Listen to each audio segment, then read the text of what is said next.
I have to thank Havanu for this comment that caused me to write the script. It was in response to the 996 video that I put out just before I started traveling. The viewers said, your comment that, China has very strong laws. My question is, are they ever enforced, e.g. free speech, or when workers demonstrate in front of their companies for not getting paid for months on end? Aren't there any laws about such outrage? What treatment do those workers get? Getting beaten up by the police and or arrested? Well, welcome to another of my takes on China, and if you're a consumer of Western media, this might indeed be the impression that you get or have. However, I've never once in all my time here heard of police beating anyone up. So I have a feeling that might be a misconstruction by Western media. A forceful arrest of a violent prisoner does not constitute beating up. And I know this because for 10 years I was a police officer and I made many such arrests, also without ever beating anyone up. Sometimes a criminal chooses not to be arrested and fights the officer, and oftentimes quite violently. I've personally had a broken nose and a chipped tooth from such an event over 45 years ago in Knightsbridge on the corner of Brompton Road when I arrested a car thief. It happens. If there are factories that have withheld salaries in China, there are always protests here.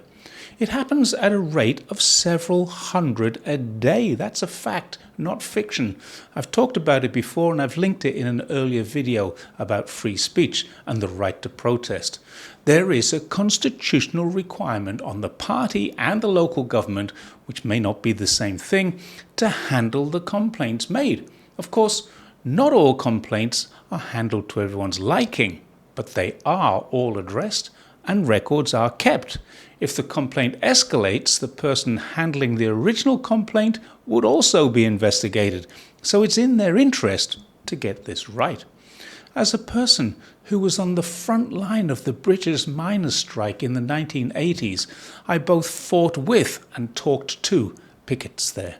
I can absolutely assure you, in my 20 years in China, I've never experienced a Chinese worker.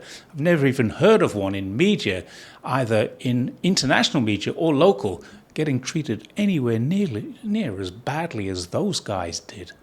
So to answer the question, yes, absolutely they are enforced. Those laws are enforced, and they're usually enforced in favor of the people. This is, after all, the People's Republic of China, and the People's Court and the People's Government actually do serve the people, contrary to what our media has been telling us for years.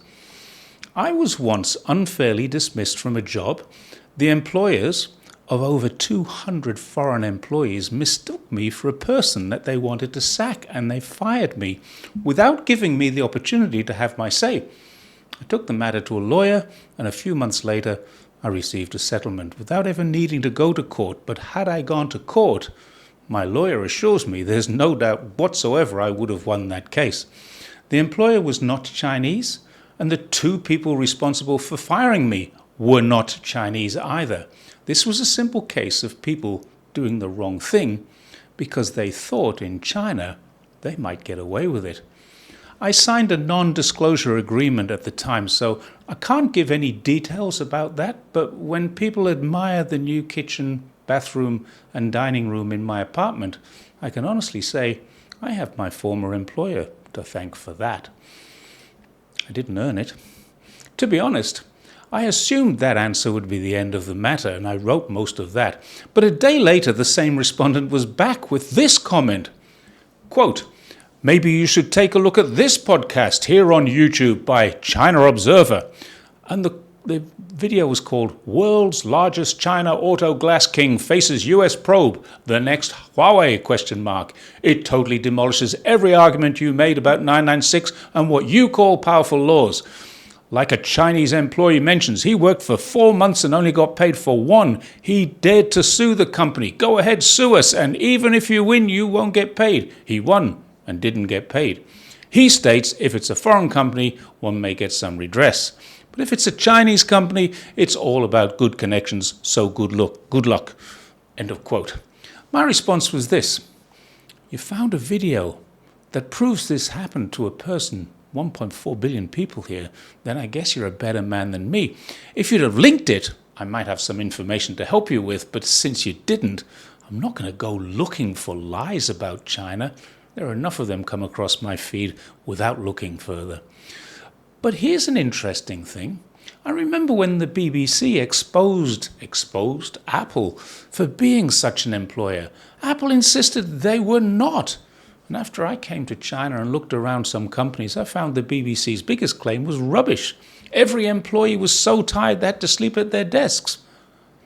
Every single Chinese kid in school and almost every adult in work has a long sleep at their workstation during the day. It meant nothing that the BBC had video evidence of this, nor that they had interviews with employees. And remember, Apple doesn't own a single factory anywhere. They subcontract to a Taiwanese company. So if there are any issues going on, it wasn't a mainland company, and despite Taiwan being part of China, their passports, ownership details, and every other bureaucratic issue is treated as if they were foreigners. There are disgruntled employees everywhere, usually fired in their probation periods, and often willing to go to social media to complain. How did the video producers find this employee? He either did something I'm told can't happen, he complained publicly, or he's an actor, paid to make a story look real. Now, I don't know much about the channel China Observer, but I have kind of looked at it. It's the same channel that constantly picks at small aspects and turns them into massive lies about China. They've actually reported recently that Xi Jinping has gone missing again. Cities are being doomed and China is collapsing. I can go back 1 year into any of their videos and establish what they predicted at that time hasn't come to happen. The truth is, they've never been right about China before. They're unlikely to be so now. Watching lies about China isn't going to educate or inform anyone. But they have an audience, and that audience seems happy to be misinformed. As I always said, the best way to know what's happening in China is to come to China and ask the Chinese people inside China. That's something a lot of people seem to forget to do. I'll see you next time. Bye for now.